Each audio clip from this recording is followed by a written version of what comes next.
Assalamualaikum warahmatullahi wabarakatuh. Jumpa lagi dengan saya Tama dalam Ada Apa Gerangan.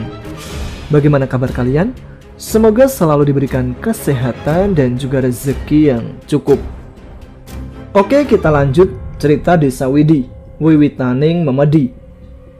Cerita kemarin, semua syok ketika melihat Pak Wija, sang kepala desa, dan anaknya si anak iblis maut tiba-tiba saja mempunyai tubuh yang normal setelah hilangnya Jihan oleh Mayang.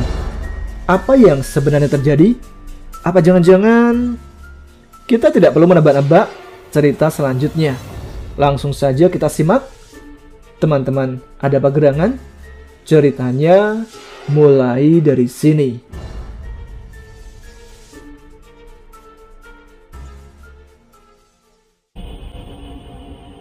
Gak ada yang mau mulai pembicaraan. Suara Abbas terdengar menggema di ruangan. Pemuda itu menatap satu persatu wajah-wajah datar di depannya. Tidak ada respon. Abbas menghela nafas kasar. Akhirnya, dia hanya memeluk lutut dan kembali tenggelam dalam alam pikirannya. Jadi, apa yang ada di pikiran kalian sekarang? Yuta tersenyum kecut. Ungkapin pakai satu kata. Kayak dulu permainan kita sebelum berangkat dan akhirnya tersesat di sini.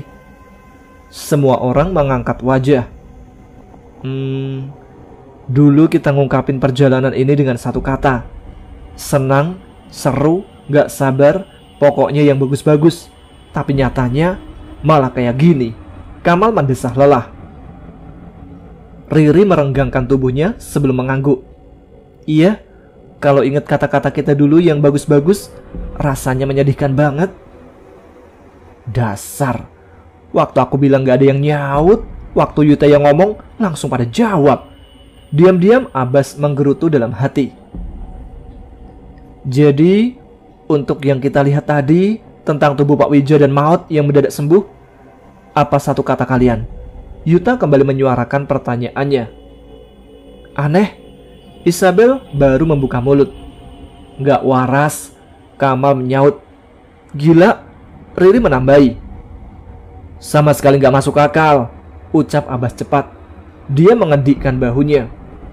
Ya, meskipun aku gak terlalu paham tentang dunia kesehatan, aku tahu kalau sebuah luka bisa sembuh tanpa bekas kayak gitu adalah suatu kemustahilan. Tapi coba ingat apa yang dibilang Pak Wija tadi. Kamal mencoba mengingat-ingat. Ah iya, pokoknya tentang obat, jawab Isabel tidak yakin. Dia menggaruk rambutnya bingung.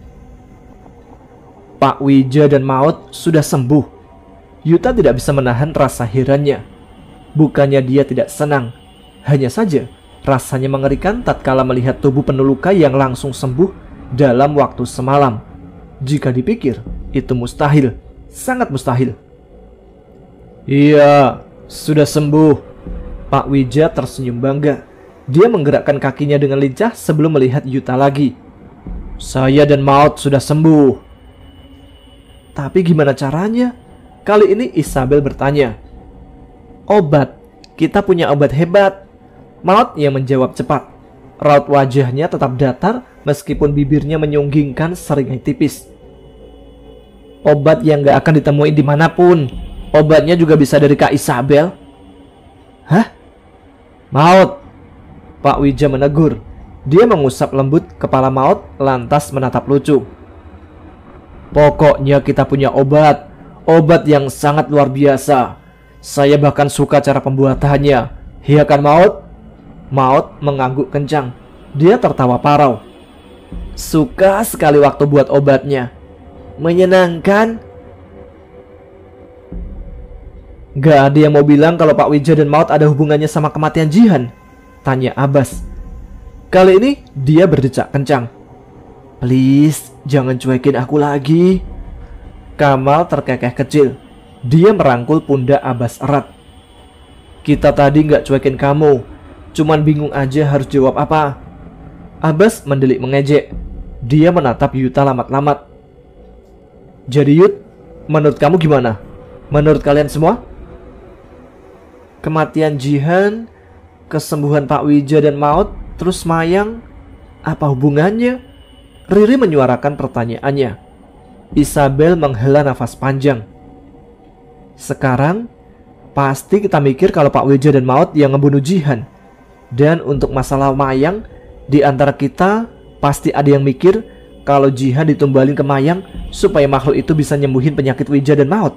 Iya kan? Aku. Hehe. Abbas nyengir lebar. Menurut aku ada yang sedikit ganjil, ucap Yuta aneh. Entah, menurut aku lumayan benar ucapan kamu, Bel. Cuman kayak ada yang keliru sedikit gitu. Ada yang salah. Iya. Kamal ikut mengangguk. Nyi Roro, kita nggak boleh lupa Nyi Roro. Terus Pak Saleh dan Pak Rasim. Bisa jadi mereka anak buahnya kan? Riri menjawab pelan. Segala kemungkinan bisa terjadi. Kamal mengangguk mengiyakan. Kita selidiki lagi gimana? Kali ini satu persatu. Kita pecahin dulu tentang siapa itu Mayang, usul Yuta. Dia memandang teman-temannya yang mengangguk mendengar penuturannya. Yuta menghela nafas kasar. Kalian ada yang ingat nyanyian waktu Mayang datang? Waktu dia mau bawa Jihan? Ah, aku agak ingat. Isabel mencoba mengucapkan kembali nyanyian Mayang kala itu. Ayo Bel, ucapin pelan aja.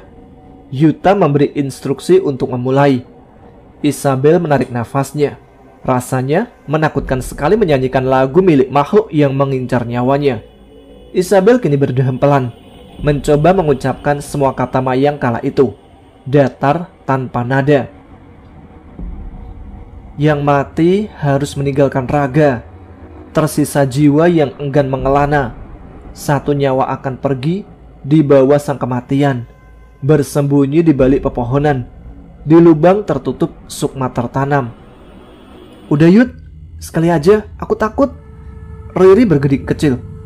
Dia memeluk lututnya sendiri sebelum menopangkan dagunya. Menurut kalian, itu nyanyian biasa atau ada pesan tersembunyi? Tanya Yuta lagi, mencoba membuat teman-temannya memikirkan apa yang sedang dicurigainya saat ini. Pastilah ada pesannya, gak mungkin setan bisa buat lagu.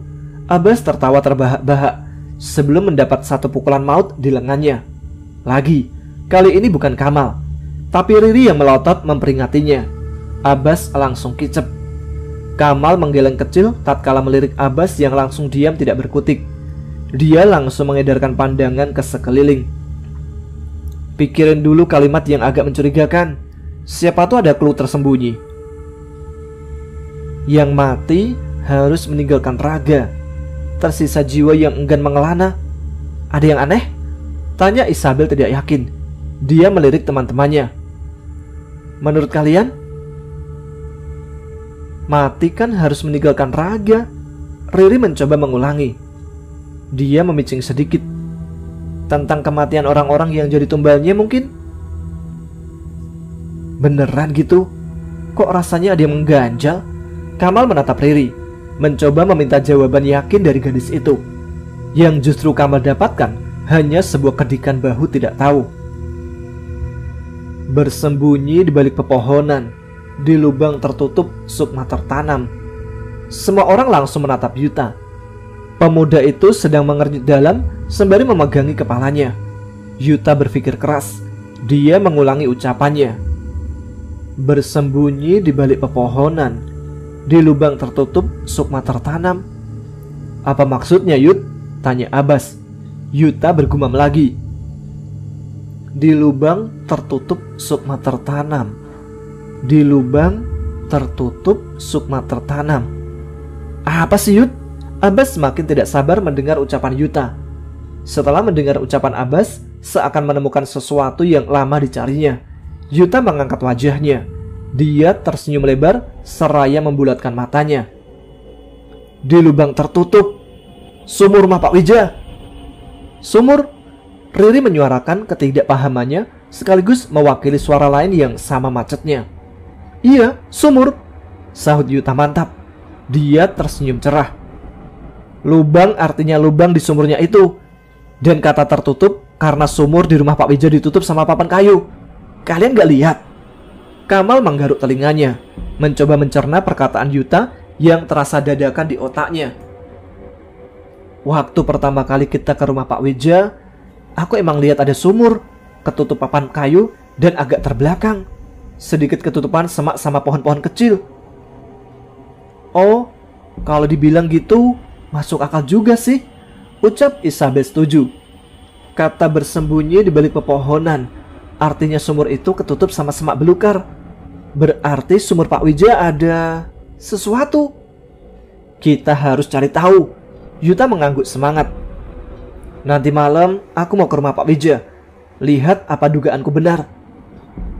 Kamu benar mau ke rumah Pak Wija, Yud? Tanya Riri. Dia menatap khawatir. Bahaya. Kamu tahu sendiri Pak Wija orangnya kayak apa. Terus kita mau diem di sini dengan penuh tanda tanya. Yuta balik bertanya. Apa kata Riri benar, Yud? Bahaya. Apalagi malam-malam ke sana. Aku agak gimana gitu kalau ke sumur malam-malam. Mending kita cari cara lain. Kamal mencoba memberi penjelasan. Dia menatap Yuta dengan sabar, mencoba memberinya pengertian bahwa apa yang akan dilakukannya adalah sebuah kesalahan. Abbas mengangguk menyetujui ucapan Kamal. Dia menatap Yuta tegas. Ya Yud, belum lagi ada Maut, makhluk jadi-jadian yang nyamar jadi anaknya Pak Wija. Dia lempar pisau aja gak segan-segan. Kalau kamu ketahuan gimana? Aku gak bisa ikut, harus jagain mereka berdua. Saya gak maksa kalian buat ikut kok. Yuta tersenyum samar. Dia menatap Isabel dan Riri bergantian. Ini satu-satunya cara buat kita tahu yang sebenarnya. Kalau emang di sumur itu gak ada apa-apa, gak ada salahnya mencoba kan? Lagi pula yang saya lakuin buat kita semua kok. Buat keselamatan Isabel dan Riri, dan supaya kita bisa keluar dari desa. Isabel menatap sendu. Tapi kalau kamu kenapa-napa? Yuta menoleh. Dia menatap Isabel lembut sebelum tersenyum lagi. Saya yakin gak bakal terjadi apa-apa.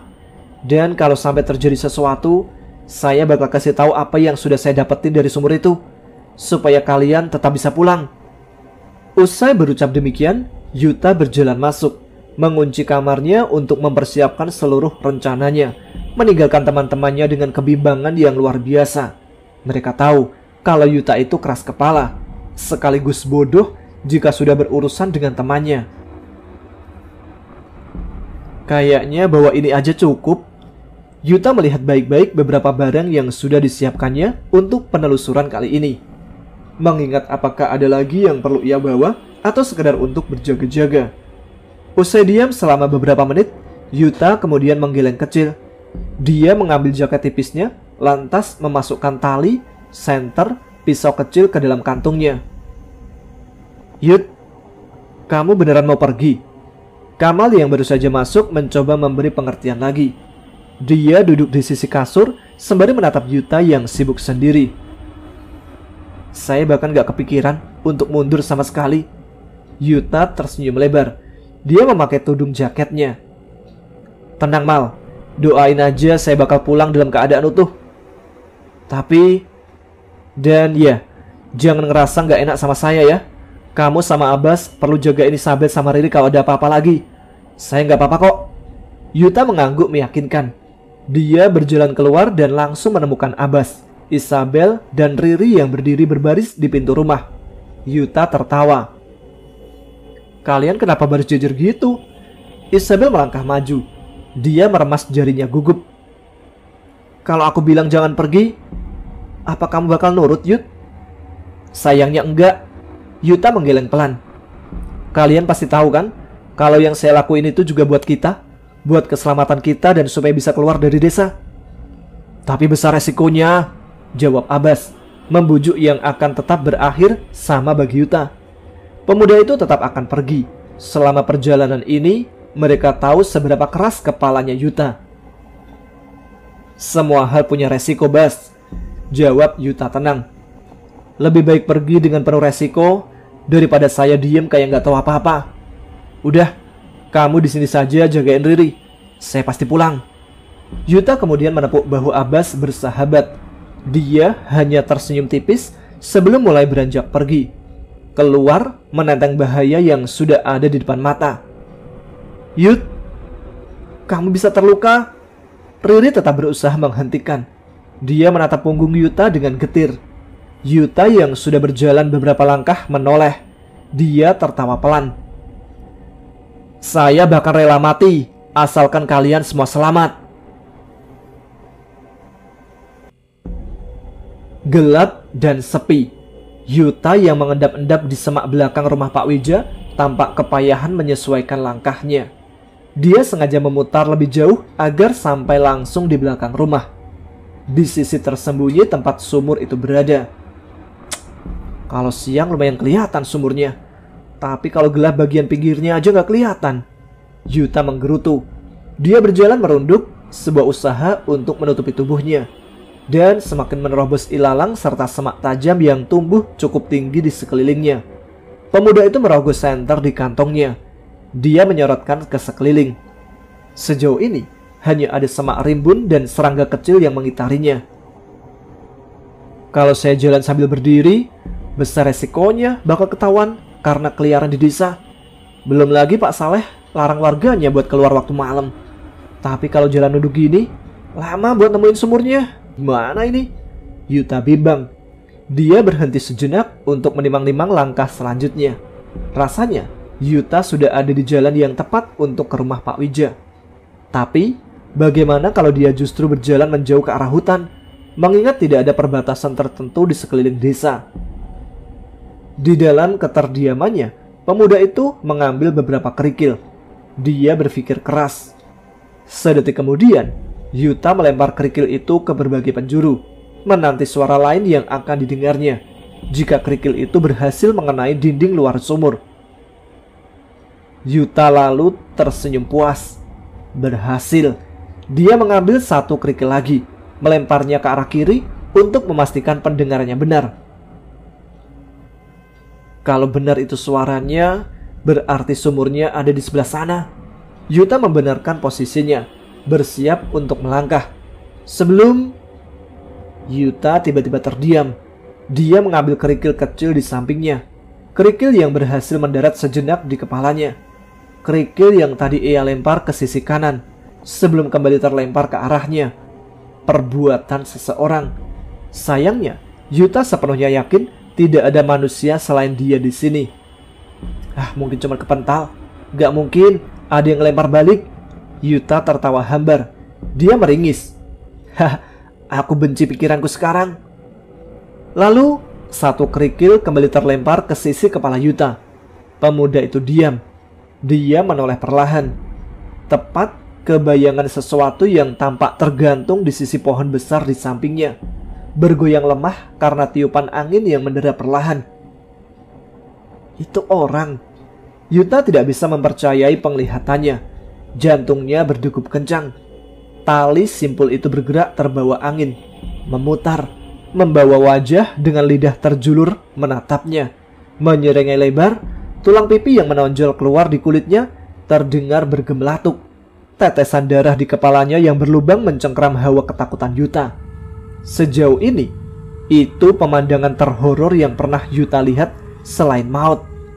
Pemuda itu memekik kencang dalam hati.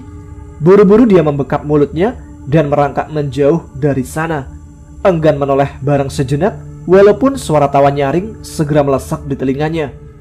Pemuda itu berhenti merangkak. Dia mendekap dirinya sendiri, seraya menajamkan pendengarannya ke sekeliling. Hanya ada keheningan selama beberapa saat sebelum suara semak yang tersibak dengan brutal dari arah belakangnya. Yuta mematung. Jantungnya yang berdegup kencang tidak memberikan respon pada kakinya untuk berlari secepat mungkin. Tubuhnya kaku. Terlebih ketika suara langkah kaki terdengar semakin jelas di belakangnya. Dia segera mematikan sorot senternya. Sebuah tangan mendarat sempurna di pundaknya. Yuta tidak bisa lagi berpikir jernih. "Shh, diam. Ini aku, Kamal." Yuta nyaris memukulkan senter di tangannya ketika Kamal secepat kilat membekap mulutnya. Pemuda itu menoleh horor, menatap Kamal yang justru duduk bersila sembari menyorotkan senternya tidak beraturan. "Kamu ngapain?" Yuta marah, kesal akibat Kamal yang justru menyusulnya, sekaligus kesal karena dia nyaris pingsan saking terkejutnya. "Ngapain lagi?" Kamal menoleh. Dia menatap lembek. "Nemenin kamu lah." "Isabel sama Riri gimana?" Yuta semakin panik. "Ada Abbas." Kamu gak bercanda kan? Yuta menatap Pias. Mempercayakan Isabel dan Riri pada Abbas sebenarnya sah-sah saja. Tapi mengingat sifat Abbas yang sompral dan suka seenaknya, Yuta jadi tidak yakin sendiri. Kamal berdecak. Enggak, sekali-kali kita harus percaya sama Abbas. Aku yakin dia bisa jaga mereka kok. Apalagi yang dijaga cewek yang dia suka. Tapi Abbas itu... Diam. Kamal menempelkan telunjuk kanannya di bibir dan mengarahkan senternya ke arah depan. Kalau kita cepat lihat sumurnya, maka lebih cepat pula kita bakal pulang. Itu dinding sumurnya, ayo. Kamal segera merangkak perlahan di depan. Meskipun sedikit tidak ikhlas, Yuta mengikuti saja. Semoga Abbas bisa menjaga dengan benar. Atau setidaknya Yuta berharap jika akal sehat Abbas bisa kembali walaupun cuma sedikit. Memuakkan. Dari kejauhan, bau aneh yang menyengat langsung menusuk di hidung mereka. Aroma seperti sesuatu yang sudah membusuk lama, seperti bangkai. Kamal langsung berjih jijik usai berhasil berhadapan dengan sumur tua itu.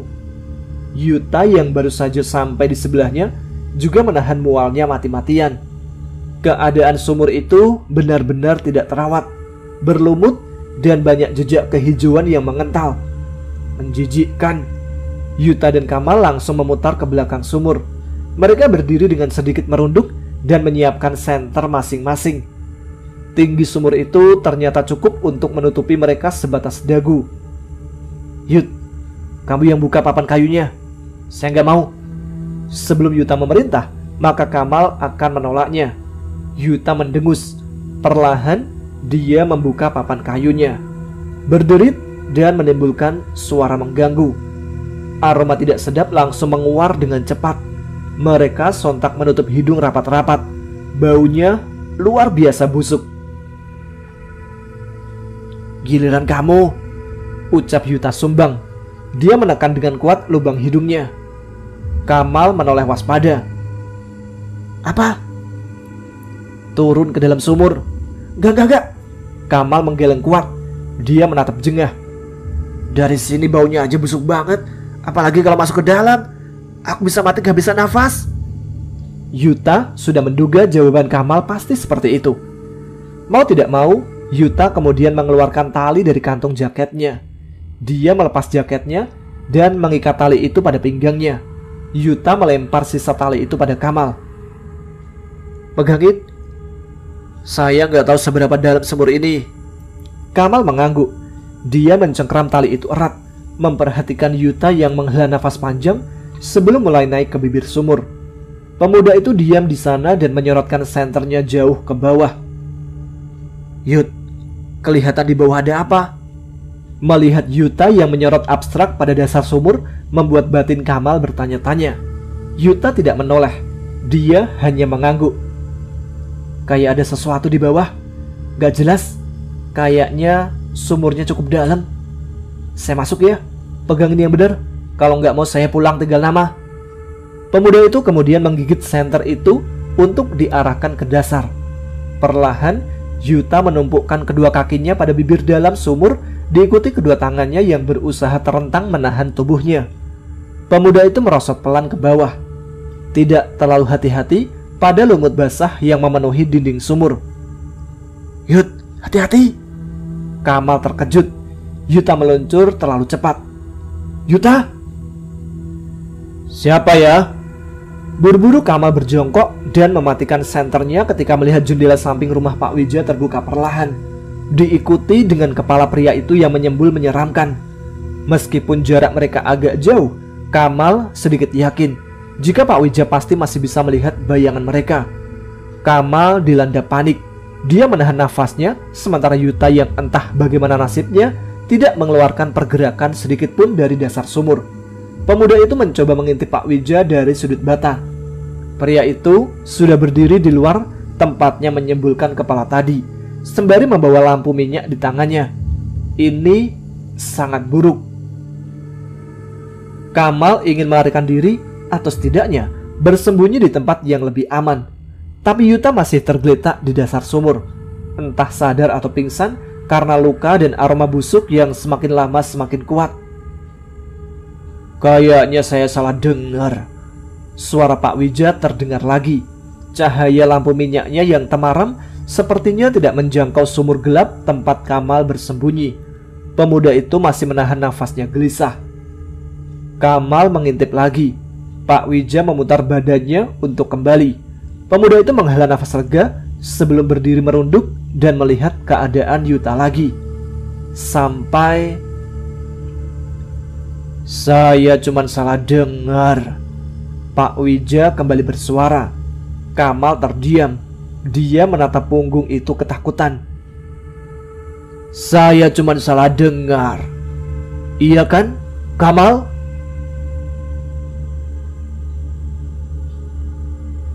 Jika ada 50% kasus kematian akibat stres, depresi, putus asa, kepanikan, dan ketakutan, maka 1% itu berada pada diri Kamal sekarang. Jika bisa, Kamal bahkan ingin ikut terjun bersama Yuta ke dasar sumur. Pak Wija masih berdiri membelakanginya, tanpa pergerakan. Kamal jadi meruntuki dirinya sendiri yang tidak bisa pergi meninggalkan Yuta. Jantungnya sudah berdegup kencang. Manik matanya terus memberi syorot waspada. Nafas Kamal bahkan tersengal tidak karuan. Dia masih membeku sembari mencengkeram erat tali yang terhubung pada tubuh Yuta. Ringan, sepertinya tubuh pemuda itu benar-benar jatuh ke dasar. Kemungkinan baiknya Yuta hanya pingsan, dan kemungkinan terburuknya Yuta mati. Kamal jadi membenci pikirannya sekarang. Pak Wija bergerak mengangkat lampu minyaknya lagi. Kamal menahan nafas. Pria itu mendesis pelan. Kamal? Pemuda itu menahan degup jantungnya yang semakin menggila.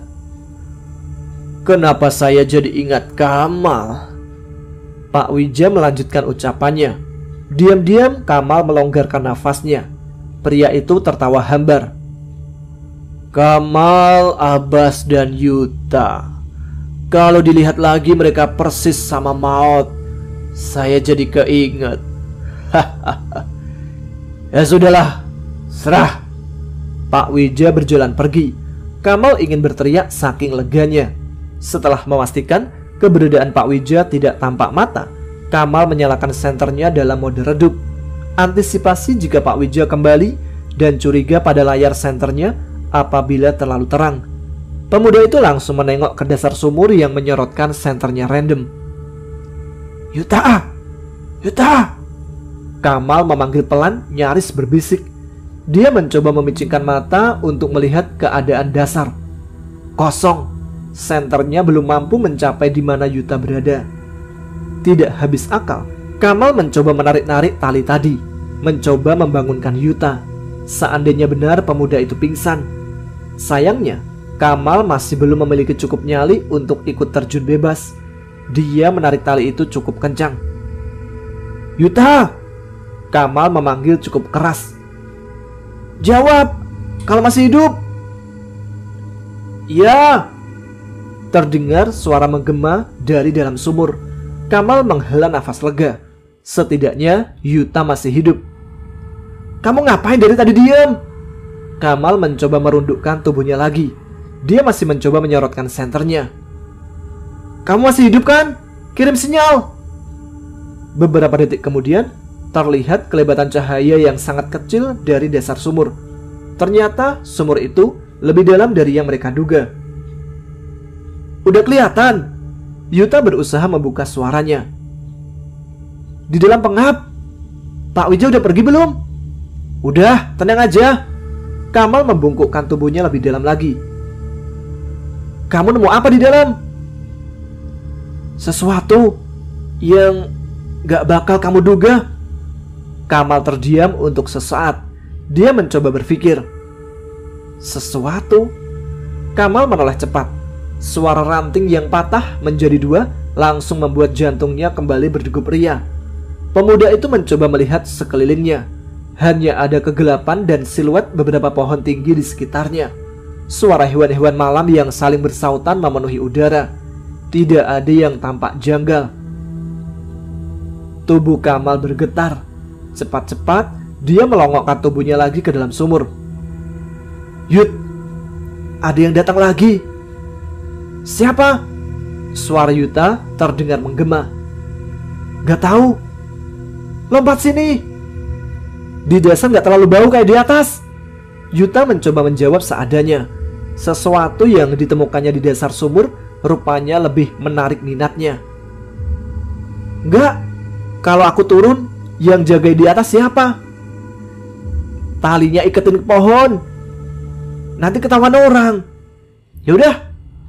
Yaudah apa? Nggak usah dijaga. Terus naiknya ke atas gimana, Yuta? Manjat. Manjat apa? Isinya lumut semua. Kamal mendesis kesal. Yut, orangnya semakin dekat. Kamal panik. Dia mencoba menarik tali di pinggang Yuta. Terlepas. Kamal berdecak jengkel ketika melihat ujung tali yang ditariknya. Yuta melepas ikatannya. Yuta, lompat aja, lompat. Yuta mulai frustasi di bawah sana. Tapi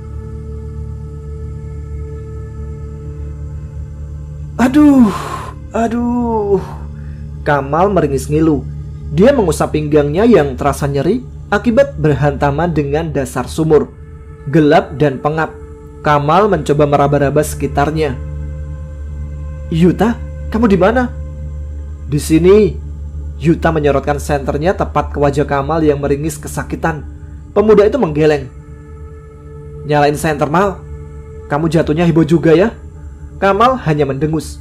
Dia mengambil senter di kantung jaketnya, lantas menyorot tubuh Yuta keseluruhan. Kamu kok nggak luka? Tadi waktu nyari sampai bawah, aku pegang lagi di dinding sumur biar turunnya pelan-pelan. Yuta menjawab tenang. Terus, suara keras tadi itu apa? Oh, senterku jatuh. Yuta meringis. Dia lengan Kamal dan mematikan senternya. Pakai satu senter aja sini. Ada yang mau aku tunjukin? Kamal menurut saja ketika Yuta dengan kasar menyeret lengannya untuk mendekat ke salah satu dinding sumur. Pemuda itu mengambil senter di tangan Kamal, lantas menyorot dinding di depannya, menunjukkan sesuatu. Kamal terperangah tidak percaya. Di salah satu dinding sumur ada sebuah pintu. Ya, pintu kayu berukuran sedang yang cukup apabila dimasuki orang dengan cara membungkuk. Kamal meraba pegangan pintu itu, dingin dan lengket. Dia mencoba mendorongnya. Dikunci, ucap Yuta. Dia meraba tanah coklat yang menjadi dasar sumur. Pintunya dikunci. Berarti benar kalau ada sesuatu di sumur ini. Lihat, dasar sumur biasanya dibentuk agak padat supaya airnya nggak terkontaminasi tanah. Tapi ini dasarnya dibiarin tanah-tanah aja. Berarti sumur ini cuma kamuflase dari semua. Kamal mengangguk setuju. Dia mencoba meraba-raba tanah. Dan semua jawaban dari pertanyaan kita pasti ada di dalam ruangan ini. Kuncinya di mana? Menurutku ada di sekitar sini. Kita coba cari di tanah. Siapa tahu diselipin biar gampang kalau mau masuk. Setelah Yuta berucap demikian, Kamal segera merunduk dan meraba tanah sekitar, mengabaikan bau amis yang perlahan mulai menyengat di hidung mereka. Hanya ada seberkas keheningan sebelum Yuta yang tiba-tiba saja berceletuk. Mal, tadi kamu bilang ada suara kayak orang datang kan? Oh iya. Suaranya jalan ke arah mana? Ke sumur. Hening. Kamal dan Yuta serempak berpandangan. Tanpa berpikir lagi, Yuta segera mematikan senter di tangannya. Mereka berdua kompak diam tidak bergerak. Yuta yang pertama mendongak, menatap ke atas sumur dan menajamkan pendengarannya. Kamal yang masih menunduk mencoba menarik ujung kaos Yuta. Ada siapa? Shh. Yuta meletakkan telunjuknya di bibir. Kamal segera mendongak. Dia terkesiap ketika melihat bayangan sesuatu. Sesuatu yang perlahan mulai membentuk sebuah siluet tubuh yang sangat jelas. Sangat jelas. Kok sumurnya terbuka? Parau dan terasa dalam. Mereka sangat mengenal sang pemilik suara. Tanpa disuruh lagi, keduanya segera membungkam mulut dan merapat di tanah, berusaha menyembunyikan tubuh. Ngapain si Maud malam-malam main ke sumur? Kamal mendesis frustasi. Dia mencoba merapat pada dinding di samping Yuta. Seharusnya itu bukan pertanyaan lagi. Kita semua tahu kalau Maut itu gila. Yuta berbisik geram. Ada orang ya? Suara Maut terdengar ceria, disambut cekikikan geli yang menggema di dasar sumur. Berhasil membangunkan bulu kuduk kedua pemuda yang kini tengah duduk ketakutan dan semakin merapatkan tubuh pada dinding. Mal, itu... Yuta menganga. Dia menatap ke belakang Kamal dengan raut yang sulit diartikan. Terkejut dan nyaris tidak bisa mempercayai penglihatannya sendiri. Tais. Kamal mengusap punggungnya yang terasa nyeri akibat berbenturan dengan tanah. Lagi, kali kedua hingga punggungnya terasa nyeri luar biasa. Pemuda itu kali ini nyaris salto ke belakang. Tunggu. Belakang? Kamal menoleh cepat. Dia menganga tidak percaya. Sebuah lubang besar menyerupai terowongan terbuka karena tubuhnya yang terlalu menempel pada dinding sumur. Akibatnya, sebuah papan kayu yang tertutup dengan tanah liat terdorong semakin belakang dan jatuh, membuka lubang dan sebuah terowongan panjang. Yuta yang pertama tersadar dari keterkejutannya langsung menyalakan senter miliknya dan melongokkan kepalanya ke dalam. Ada jalan. Yuta berbisik kagum. Dia mematikan senternya dan melirik Maut yang masih betah mengintip dari atas sumur. Terus, jantung Kamal terasa berdegup kencang. Dia tidak menduga kalau keputusannya ikut bersama Yuta akan berjalan separah ini. Apalagi? Yuta balik bertanya. Dia menatap Kamal tajam. Kamu mau diem di sini sampai pagi? Tapi kita nggak tahu terowongan ini berakhir di mana, Yut. Kalau buntu, coba pikirin kemungkinan terburuknya. Kamal mencoba berpikir rasional meskipun dia sendiri sudah meragukan tingkat kewarasannya. Dan coba pikirin kemungkinan terburuk kalau kita tetap diam di sini. 1, mati karena udara pengap dan dingin pula. 2, Yuta melirik ke atas sumur. Kok panggilan Maut nggak dijawab? Ada orang nggak? Hehe. Maut tertawa lagi. Kedua matanya yang tertimpa cahaya malam tampak menyorot mengerikan. Ada kakak-kakak di dalam situ ya? Maut mendengar suara orang ngomong.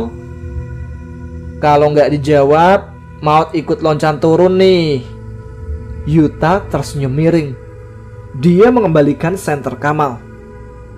Kemungkinan kedua, kita bakal mati di tangan Maut. Sekarang terserah kamu kalau saya mau ikutin terowongan ini. Yuta segera melesat masuk, menyalakan senternya dan merangkak ke dalam. Sesuatu yang tidak pernah Kamal duga jika Yuta bisa senekat itu. Tidak ingin banyak berpikir, Kamal lantas mengangsurkan tubuhnya masuk. Dia mengambil papan kayu itu dan menutupkannya lagi, berjaga-jaga jika ada yang turun ke sumur dan menemukan lubangnya terbuka. Itu bakal bahaya. Yut, panggil Kamal. Dia mencoba menahan hawa sesak dan pengap akibat terowongan tanah yang terlalu gelap. Tidak ada sumber udara. Mereka harus segera menemukan ujung terowongannya jika tidak mau mati kepanasan. Ini kali pertama Kamal merasa sesak karena terjebak oleh keheningan. Keheningan yang terlalu mendominasi. Apa? Yuta menjawab pelan. Dia masih sibuk menyorotkan senternya pada jalan di depan. Kapan sampainya? Tanya Kamal. Dia terbatuk pelan akibat beberapa debu yang masuk paksa ke mulutnya. Wajar, ukuran lubang memang hanya cukup dimasuki tubuh seseorang dalam posisi merangkak. Sebenarnya saya juga nggak tahu. Yuta menjawab gelisah. Oksigen di dalam semakin menipis. Panas, gelap. Yuta ingin segera keluar dari sini. Rasanya seperti terkubur hidup-hidup. Kalau misal aku mati karena kehabisan nafas atau kepanasan di terowongan, kamu harus bawa mayat aku keluar. Wajib. Dan semisal kalian berhasil keluar dari desa, bawa mayat aku ikutan kabur. Dicantolin atau dijujelin di tas gak apa-apa deh. Aku ikhlas. Kamal mulai mengoceh tidak tentu arah. Pasokan oksigen yang terhambat membuat otaknya mendadak macet. Yuta tidak menjawab. Yuta. Kamal meringis. Dia memegangi hidungnya yang sukses bertabrakan dengan punggung Yuta. Pemuda itu mengintip dari sela-sela leher Yuta, mengintip apa yang sedang pemuda itu lakukan. Tampaknya Yuta sedang fokus dengan sesuatu di depannya. "Kenapa, Yut?" "Buntu." "Hah? Buntu? Kayaknya ini ujung terowongannya." Yuta sedikit mendongakkan kepalanya. Dia mendorong kencang tanah di atas kepalanya. "Bergerak." "Gerak." Kamal sumringah. Dia segera mendorong kuat papan kayu di atas mereka dan melompat keluar. Bernafas lega seakan baru saja terbebas dari sangkarnya. Yuta menyusul usai berhasil menutup kembali papan kayu tadi. "Ini di mana?" Yuta celingukan. Pasalnya, di sekitar mereka hanya ada pohon rindang dan semak belukar. Tidak ada jalan desa ataupun rumah warga. Sepertinya mereka sampai di hutan. Tidak mendapatkan respon dari Kamal. Pemuda itu segera menoleh dan menggoyangkan bahunya. "Mal, kamu gak kesambet kan?" "Itu..." Kamal menunjuk jauh di depan mereka. Yuta langsung mengikuti arah telunjuk Kamal. Pemuda itu menahan nafas usai melihatnya. Di sana, di jarak yang sedikit jauh dari tempat mereka berdiri, ada sebuah tanah lapang dan tiang tumbal. Sekarang kita tahu kemana mayat Jihan dibawa. Ketika satu persatu rahasia mulai terkuak, terkadang butuh waktu selama beberapa saat untuk dicerna, memilah dan mengolah semua sebelum menyadarkan diri. Bentuk fakta yang ada di depan mata, hanya saja terkadang beberapa orang sulit menerima kenyataannya. Sekarang yang perlu dipikirkan cuma satu hal. Jika sudah tahu sumber permasalahannya, bagaimana jalan keluarnya? Semua yang terjadi sudah diceritakan kembali dengan baik tentang apa yang mereka tahu. Rahasia yang tersembunyi sampai sedalam ini. Suatu misteri yang tersimpan rapat di sebuah desa Widi. Sebuah desa yang mereka anggap sudah mati. Warganya, akal sehatnya, pikirannya, semuanya sudah mati. Desa Widi. Bagi mereka, desa ini pembawa tandu kematian yang sebenarnya. Sekarang kita udah tahu kalau pelakunya itu Pak Wija sama anaknya Maut. Itu sudah jelas, sangat jelas. Kamal membuka pembicaraan. Dia ikut duduk usai memastikan semua jendela dan pintu tertutup rapat. Sebuah usaha agar tidak ada telinga atau mata yang mencuri informasi. Abbas berdecak kesal. Semua sudah diketahui. Sumber masalah yang membuat jantungnya terasa maraton setiap saat. Abbas jadi kesal mendengarnya. Sial, kalau bener gini, kita harus segera keluar dari desa. Pelakunya Pak Wija sudah jelas. Tunggu apa lagi? Kita pergi sekarang. Kita nggak mungkin keluar dari desa. Mau tinggal di mana? Di hutan. Jangan lupa, waktu penyerangan dulu, semua tenda kita sudah dihancurin. Yuta balik bertanya sembari memijat pelipisnya pelan. Seenggaknya, aku lebih suka mati kelaparan di hutan daripada mati mengenaskan di tangan tua bangka itu. Abbas menjawab berang. Dia bersungut. Dulu kita kira desa Widi ini penyelamat, dan sekarang desa ini jadi benderang kematian yang nyata buat kita. Pembawa kematian. Pokoknya malam ini kita harus pergi. Kita semua. Kamal mendengus kasar. Dia memukul kepala Abbas kencang, menyadarkannya. Kamal mengernyit emosi. Jangan lupain Pak Saleh. Dia sudah biasa berburu di hutan. Lagi pula, dari dulu kita itu udah kejebak di sini. Pergi ke hutan sama aja bakal balik lagi ke desa. Kamu harus ingat, waktu itu Jihan bilang apa? Dia sudah berusaha kabur, tapi akhirnya tetap balik lagi. Satu-satunya cara kalau kita mau selamat, kita selesaiin teka-tekinya, musnahin semuanya. Paham? Abbas hanya terdiam. Hatinya masih bersungut. Ketakutan membuat kewarasannya mulai diragukan. Riri berdiri. Dia mendorong Kamal dan Abbas ke samping, lantas duduk di tengah-tengahnya. Kita mau diskusi atau mau berantem? Riri benar. Kita harus menjernihkan pikiran. Jangan pada marah kayak gini. Isabel berucap tenang. Dia mendekat ke telinga Abbas dan berbisik, "Tenang aja Bas, Riri pasti bakal selamat.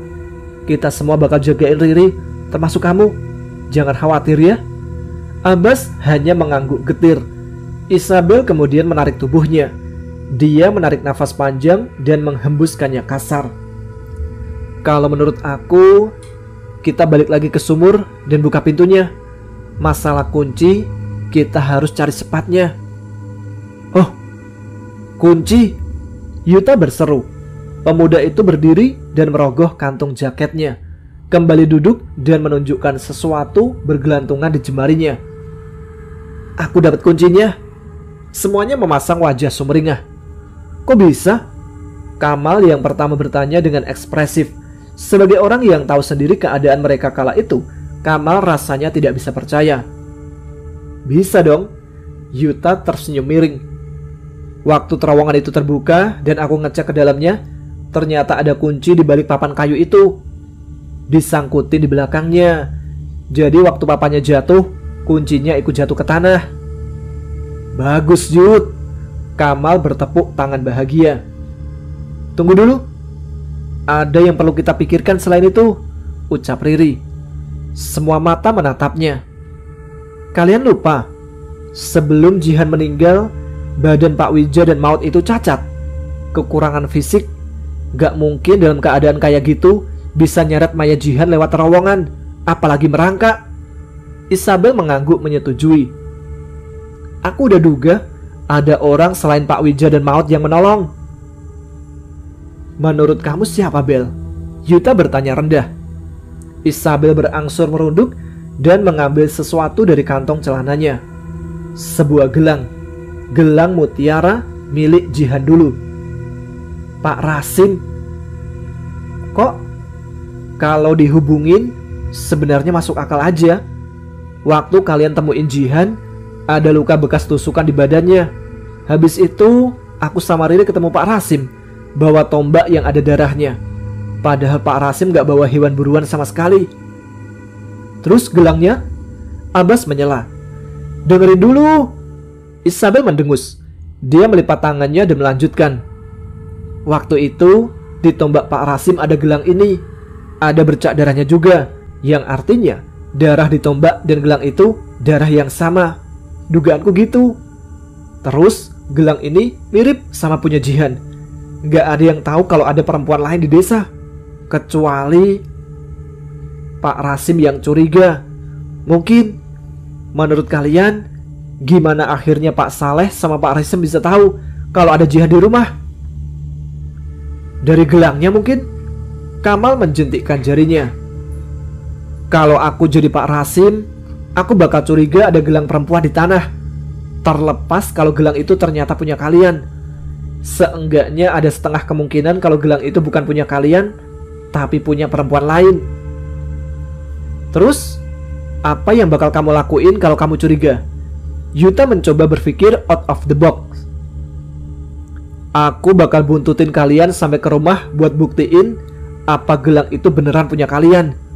Kamal menganggukkan kepalanya yakin. "Itu poin utamanya," seru Yuta tegas. Dia membenarkan posisi duduknya sebelum berucap. "Saya punya rencana. Kali ini usahain kita dapat sesuatu yang berharga. Besok seharian kita akan lakuin penelusuran lagi. Tim dibagi menjadi 3 orang. Saya sama Kamal balik ke sumur untuk melihat sesuatu di balik pintu itu. Riri sama Isabel cari tahu apa yang ada di rumah Nyi Roro. Saya duga ada sesuatu di sana, karena dia tidak tersentuh mayang sama sekali. Dan Abbas menatap serius. Yuta menarik nafasnya panjang. "Abbas ke rumah Pak Saleh sendiri. Seandainya kita tahu rumah Pak Rasim, kita juga akan melakukan penelusuran di situ." Tunggu. Tadi kamu bilang apa?" Abbas memajukan tubuhnya. "Kamu ke rumah Pak Saleh sendiri." "Sendiri ya?" Abbas tersenyum hambar. Wajahnya menatap lempeng. "Kamu mau aku mati?" "Udahlah Bas, terima aja," ucap Kamal. Dia merangkul pundak Abbas sebelum menatap jendaka. "Semua udah pas. Yuta nggak mungkin sendirian turun ke sumur. Apalagi kita berdua sudah tahu kondisinya. Bahaya. Isabel atau Riri juga nggak mungkin pergi sendiri kan? Sisa kamu, nikmatin aja ya. Abbas memberenggut protes. Tapi ini Pak Saleh loh. Rumah Pak Saleh. Ceroboh dikit aja nyawaku udah terancam melayang. Isabel berdecak. Emang kamu mau ke rumah Nyi Roro? Nyi Roro itu perempuan, nggak sopan. Nanti kalau Nyi Roro lagi ngelakuin hal-hal yang nggak boleh dilihat cowok, gimana? Iya, tapi... Yuta tersenyum guyon. Dia tertawa kecil. Semua sudah tepat, Bas. Kamu hati-hati aja ya. Saya doain kamu selamat. Abbas menggerutu tidak rela. Kamal kemudian mengedarkan pandangannya ke sekeliling. Sorotnya berubah tegas dan bijaksana. Sekarang kita akan lakuin petualangan yang sebenarnya. Apa yang kita dapat hari ini yang akan menentukan nasib kita berikutnya. Jadi, usahakan sebaik mungkin. Semuanya mengangguk paham. Mereka akan memulai petualangan baru, mencari fakta dan menguak semua misterinya. Petualangan yang mengancam nyawa sudah ada di depan mata.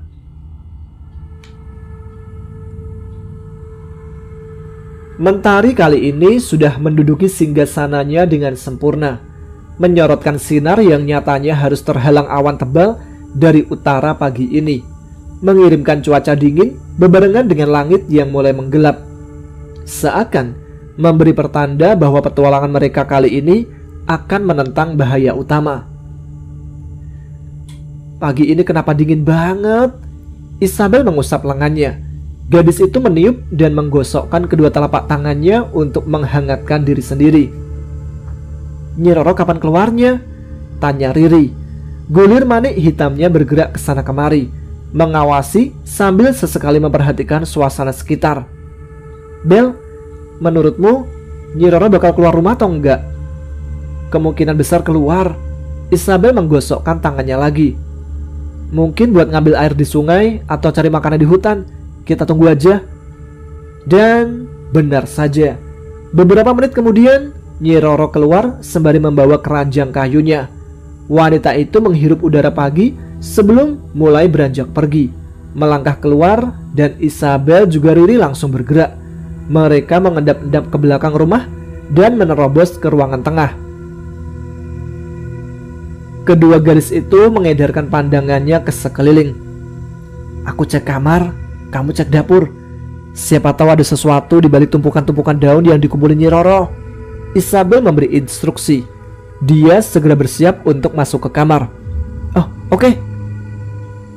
Kalian? Pergerakan terhenti. Mendadak Isabel dan Riri mematung. Kedua gadis itu menahan nafasnya.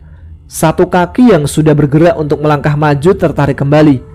Riri yang memang sudah berbalik untuk pergi ke dapur langsung menarik lengan Isabel, membuatnya berbalik dan langsung gemetar setengah mati ketika menemukan siapa yang ada di depannya. Ada Nyi Roro berdiri di ambang pintu sembari memandang dengan raut penuh tanda tanya. Ngapain di sini? Terkadang suasana yang mencekam dan tiba-tiba itu terasa mengikat pernafasan, menghambat pasokan oksigen ke paru-paru akibat respon tubuh yang terlalu terkejut. Akibatnya, usai tersadar, detak jantung akan terpacu terlalu cepat, mengirimkan insting waspada yang datang terlalu terlambat. Nyi Roro? Nyi Roro mengernyit. Wanita itu tidak bergerak untuk beberapa saat. Setelahnya, Nyi Roro menjatuhkan asal keranjang kayu tanpa isi itu ke tanah, berjalan tenang dengan sorot matanya yang terlalu tajam. Isabel dan Riri bahkan menahan nafas selama beberapa saat. Kalian?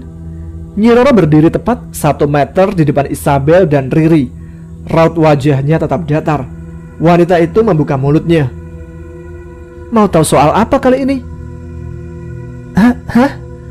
Otak mereka sepertinya ikut terlambat memproses. Nyi Roro berdehem kecil. Wajah wanita itu tetap terpoles datar. Kali ini apa lagi yang mau kalian cari tahu? Apa kalian tidak bosan selalu mencari dan menentang bahaya? Bahaya yang mengancam nyawa kita. Isabel buru-buru memotong.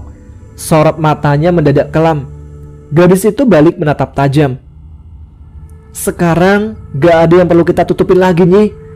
Kita mau tahu semuanya. Semua misteri yang tertutup rapat di desa Widi. Karena kita bukan mainan untuk desa ini. Nyawa kita jauh lebih berharga dari itu. Karena nyawa kamu lebih berharga dari ini semua. Sekelebat ingatan Nyi Roro mendadak tertegun. Kenangan itu, kenangan lama itu, Nyi Roro berani bersumpah dia tidak akan bisa melupakan mimpi terburuk yang terjadi sepanjang dia hidup. Memori itu tertancap terlalu dalam di sisi ingatannya. Memori tentang sesuatu yang mengubah desa Widi menjadi sekejam ini. Nyi, panggilan Riri menyadarkan Nyi Roro dari lamunannya.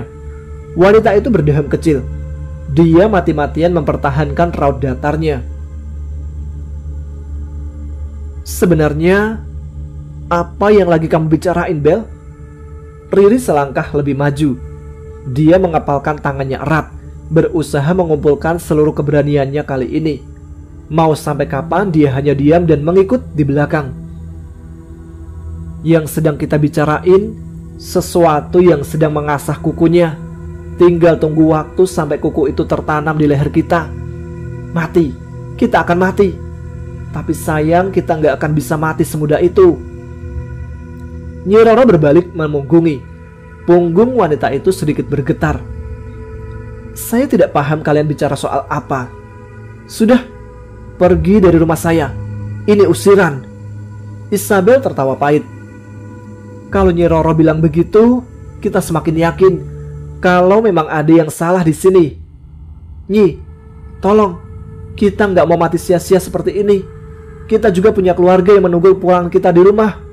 Entah bagaimana nasibnya kalau mereka tahu ternyata anaknya tersesat dan akan mati di sebuah desa yang sekarang cuma dianggap mitos.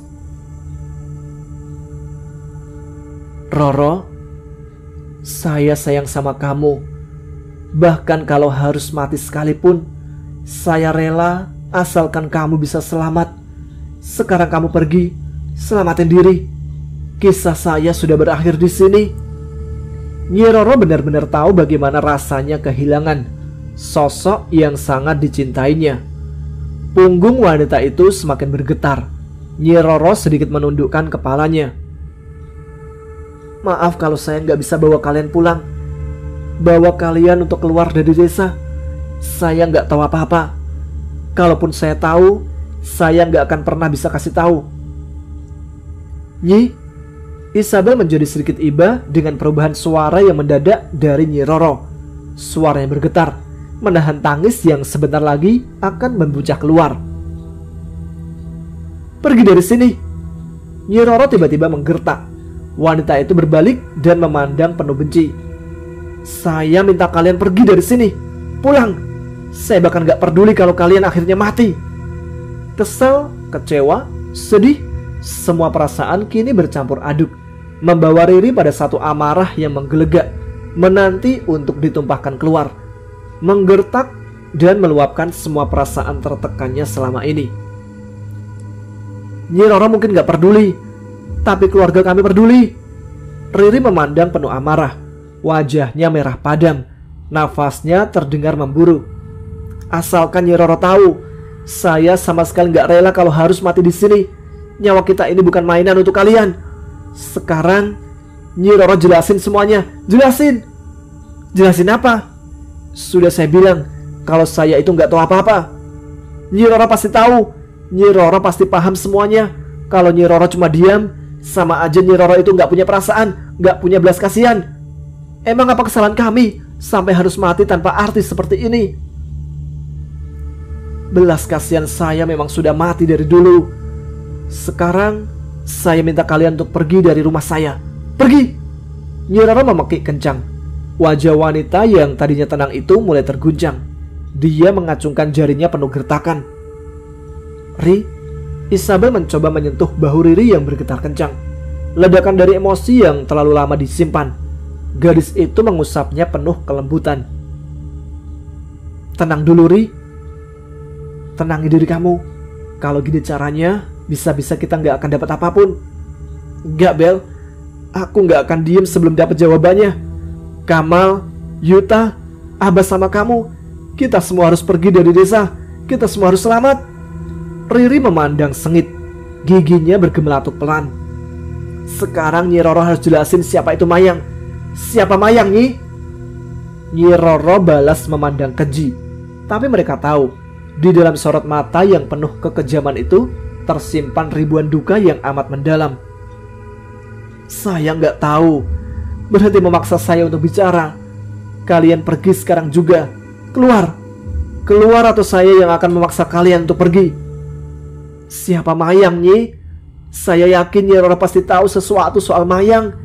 Nyi Roro pasti kenal siapa Mayang. Saya nggak kenal Mayang. Saya nggak tahu apapun soal Mayang. Nyi Roro tahu. Siapa Mayang, Nyi? Siapa? Cukup. Lebih baik kalian pergi sekarang.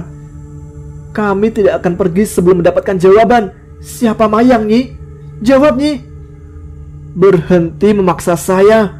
Siapa Mayang? Berhenti, Riri. Siapa Mayang itu, Nyi? Mayang itu istri Pak Wija. Puas kamu. Seperti ditampar kenyataan yang terlalu menggelegar, suasana menjadi hening seketika. Baik Isabel ataupun Riri, tidak ada yang sanggup memberikan respon berarti.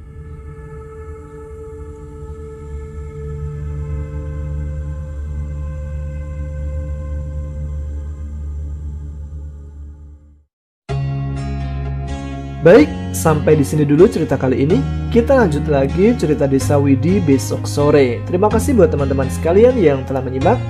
Silakan subscribe bagi yang belum. Jangan lupa tuliskan komen, tunjukkan eksistensi kalian. Saya Tama pamit, tetap semangat, jaga kesehatan. Wassalamualaikum warahmatullahi wabarakatuh.